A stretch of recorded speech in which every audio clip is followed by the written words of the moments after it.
देखिए, घटनाओं का एक क्रम है। सबसे पहले यहाँ एक होटल व्यवसायी की हत्या हुई। उनके द्वारा एक प्राथमिकी दर्ज कराई गई जिसमें 4 लोगों को हत्या के लिए आरोपी बनाया गया। उसके बाद जो दूसरी घटना हुई है उसी सिलसिले की कड़ी के तौर पर वो हुई है। यहाँ पर कमलेश बिंद जो इस घर का 3 भाइयों में सबसे छोटा बेटा था, उसको पुलिस ने बताया कि हमने पुलिस मुठभेड़ में यहीं आदर्श गांव के समीप कहीं गोली में मुठभेड़ में मार दिया। अब तमाम तरह के सवाल उठ रहे हैं। आप लोग भी सोशल मीडिया के माध्यम से और तमाम बड़े नेताओं ने भी इस सवाल को उठाया है कि उस घटना के लिए आरोपित व्यक्तियों में से एक जो कमलेश बिंद है, क्या सही मानों में यह मुठभेड़ हुई है? क्या ये सही नहीं है कि उसे बिहार प्रांत से यहाँ की पुलिस जाकर के पकड़ के लाई है? उसके साथ 2 अन्य लोगों को जो वहीं के थे उनको भी पकड़ के लाई और एक दिन यहां रखने के बाद दूसरे दिन उसको फर्जी पुलिस मुठभेड़ दिखा के गोली से मारकर एक तरह से उसकी हत्या कर दी गई। अब उसके बाद इसी घटना की सिलसिले की आगे कड़ी ये है,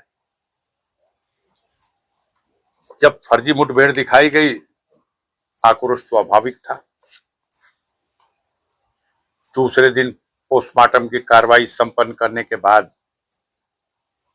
जब लाश परिजनों को सौंपने के लिए लोग आए तो परिवार के तो सारे जिम्मेदार लोग उस पिकअप गाड़ी में बैठ करके जिसमें लाश आई है उसी गाड़ी में थे, लाश के साथ ही थे।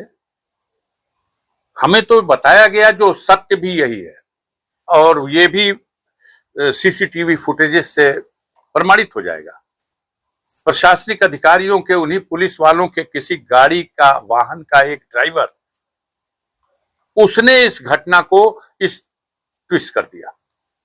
हुआ ये कि उसने, जब लोग लाश लेके आए, शोर शराबा, रोना पीटना, मातम मचा हुआ था, तब कुछ लड़के वीडियो बना रहे थे इस दृश्य का और उस ड्राइवर ने एक 14 साल के लड़के के हाथ से वीडियो छीन लिया।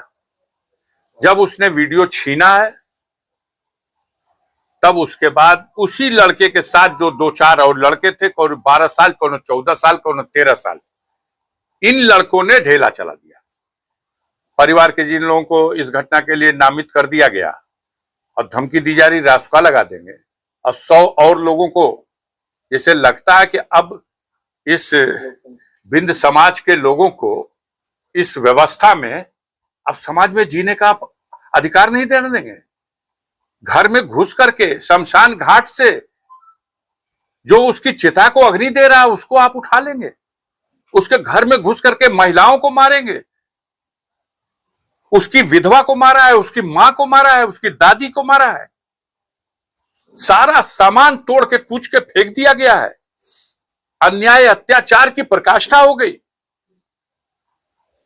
उत्तर प्रदेश सरकार के काबीना मंत्री संजय निषाद ने भी इस पर सवाल उठाया है कि अगर उसकी विधवा ये कहती है कि उसको पकड़ के लाया गया, मेरे सामने मारा पीटा गया और बाद में ले आके इनकाउंटर किया गया, तो इसकी जांच होनी चाहिए।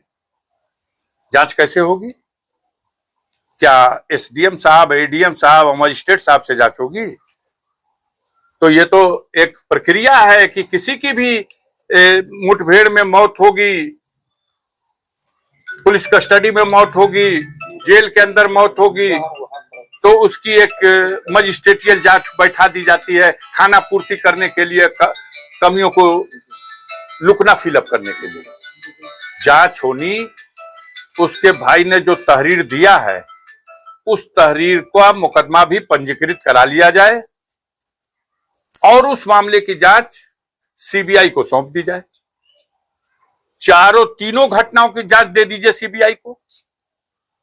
जिस घटना में पुलिस के ऊपर ही आरोप है, पुलिस जांच करेगी, न्याय मिलेगा।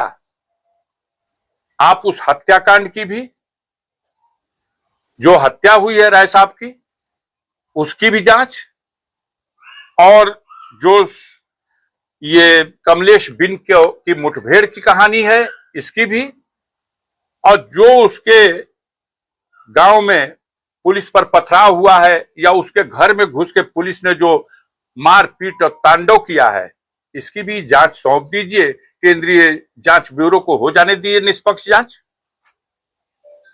अब क्यों नहीं एक नया कानून बना देते? अगर इस सरकार की यह मानसिकता है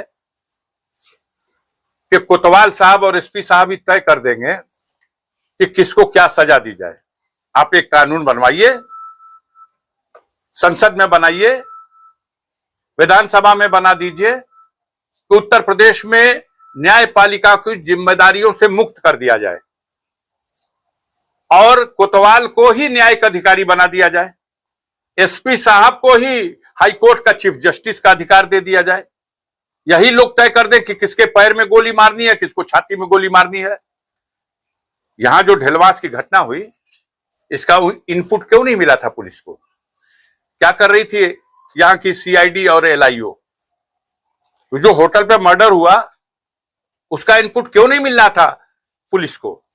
यहां किसी भी समय इस तरह की घटना हो सकती है। कप्तान साहब कहते हैं कि कुछ घटनाओं का इनपुट मिल जाता है, क्यों नहीं इनपुट मिला? क्यों नहीं इस पर विचार किया जाता कि इतना बड़ा होटल प्रतिष्ठान जहां दारू और बार और पीने की भी व्यवस्था, वहां सीसीटीवी कैमरा क्यों नहीं है? पूरे गांव में गरीबों का आरोप है कि 12 बजे रात तक और उसके बाद तक होटल के ऊपर तमाम तरह के आरोप लग रहे हैं। स्कूलों में, व्यापारिक प्रतिष्ठानों पर, बाजारों में, चौराहों पर, हर जगह सीसीटीवी लगे हुए हैं। आखिर ये चमत्कार ही है कि जहां बार भी है वहां सीसीटीवी फुटेज नहीं है। क्यों नहीं है? उससे पता चलता कि ये कमलेश बिन उस घटना में शामिल था कि नहीं, और भी था कि नहीं। अब एक नया नाम आ गया, कटरा गैंग। यहां तो गाजीपुर में, पूर्वांचल में, पूरे उत्तर प्रदेश में एक ही न गैंग रहा है, मुख्तार का गैंग। ओके आगे गैंग, न ओके पीछे गैंग। 191 गैंग दुनिया से गए हुए 2 साल हो गया, लेकिन उसी गैंग की चर्चा पे जी रही है पुलिस, अपना एक बाल बुलंद कर रही है। ये गैंग कहां से आ गया? कटरा गैंग। कैसे ये नाम आ रहा कटरा गैंग का? अगर है कटरा गैंग तो इसका इनपुट क्यों नहीं मिला? अगर इसका इनपुट था तो इस पे एक्शन क्यों नहीं हुआ? कोई जवाब है इनके पास? कहां है इनकी एलआईओ? कहां है इनकी सीआईडी? कैसे व्यवस्था चल रही? चाक चौबंद व्यवस्था का दावा करने वाले 2 दिन 4 दिन 2 दिन पहले, 1 दिन पहले बगल के जनपद मऊ में मुख्यमंत्री आते हैं, क्या क्या बोल के चले जाते हैं। हद हो गई है। इलाहाबाद में 3-3 4-4 लोगों की हत्या, लखनऊ में हत्या, हर जगह अपराध की बाढ़ आ गई है। अब पुलिस बस एक वो बना लिया है कि हम मुठभेड़ में मार देंगे। तो ये जज लोग काहे लिए बैठे हुए हैं भाई? इन लोगों को दे दीजिए पेंशन, कानून बना दीजिए। जो अधिकार न्यायपालिका के पास था कि किसी पे आरोप लगेगा, अगर आरोप था कमलेश बिन पे, उसको आप पकड़ के लाए थे, उसको आप चालान करते, उसके खिलाफ आपके पास सबूत था, वो गवाही गुजार देते, उसको सजा करा देते आजीवन कारावास की। इस घटना की एफआईआर साबित हो जाती तो उसे फांसी की भी सजा हो सकती थी। आप कौन होते हैं उसको गोली मार के मौत के घाट उतारने वाले? और अभी से ये कहा जा रहा कि अभी एक और पकड़ के रख ले बड़ा सो कि घटना हो गई बा, ऐसे बच गई बा, नहीं तो अबले हु के मार दे। अभी से ये तय हो गया है, जन जन में ये बात व्याप्त है कि यह लोग जिस घटना में इस तरह का थोड़ा प्रोपेगेंडा हो जाएगा, मीडिया के भाई हमारे उस मामले को उछाल देंगे, तो अपना इकबाल बचाने के लिए पुलिस के पास बस यही है, या तो बुलडोजर लगा के घर गिरा देंगे या उसको गोली से मार देंगे। आजाद भारत के लोकतंत्र की व्यवस्था में, बाबा साहब भीमराव अंबेडकर के संविधान में इसका अधिकार किसी को नहीं है कि वो किसी की जान इस तरह से ले ले। मैं इस घटना की घोर निंदा करता हूं और इस घटना की जांच कराने के लिए मैं परिजनों के साथ खड़ा हूं और पूरा सहयोग करूंगा। गाजीपुर की जनता का आह्वान करता हूं कि इस परिवार के साथ जो अन्याय हुआ है इसका आंसू पोंछने के लिए सबको इनकी मदद करनी चाहिए, इनका हौसला बढ़ाना चाहिए, इनको तन मन धन से और नैतिक समर्थन देना चाहिए। किसी के घर के किसी भी व्यक्ति को कोई भी आरोप लगा देगा, आप उसको गोली से उड़ा देंगे। अंग्रेजों के राज में भी ऐसा नहीं होता था। इसे बंद करना होगा। जो धर्म के नाम पर, जो जाति के नाम पर जाति जाति के ठेकेदार लोग बढ़ के बैठे हुए हैं, उन लोगों को आंख खोलनी चाहिए, देखना चाहिए। समय आएगा तो जातियों के नेता आएंगे, कहेंगे फला जाति के मैं नेता हूं, हमारी जात का वोट फला पार्टी को दे दो। और जब इस तरह का अन्याय होगा तो कहां है ये लोग? आए खड़े हो, लिखाएं एफआईआर। परिजन उनके एफआईआर लिखा करके तहरीर दे रहे हैं, उनका मुकदमा लिखा नहीं जा रहा।